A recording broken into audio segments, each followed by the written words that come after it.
Welcome to the Slop Temple. We pray this video helps. In this video, I will explain how to change Hyundai Elantra spark plugs.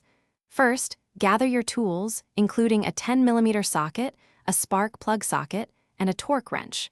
Always ensure your engine is completely cool before beginning. For safety, disconnect the negative terminal of your car's battery. This prevents accidental electrical issues while you work. Next, you'll need to remove the engine cover. It's usually secured by 4 10mm bolts. Once the cover is off, locate the ignition coils. Disconnect the electrical connector from each coil by pressing the tab and pulling. Then, unbolt and carefully remove all 4 ignition coils, setting them aside in order.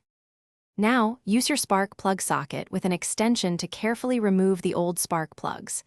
Inspect them for wear. Before installing the new plugs, apply a small amount of anti-seize compound to the threads. Hand tighten the new spark plugs, then use a torque wrench to tighten them to between 15 and 20 foot-pounds. Finally, reinstall the ignition coils, ensuring they click into place, and reconnect their electrical connectors. Reattach the engine cover and reconnect the negative battery terminal. Start your engine to confirm everything is running smoothly. For more great deals and a book that can truly change how you think about money, check the link in the description below. Thanks for watching. Consider subscribing if we helped you.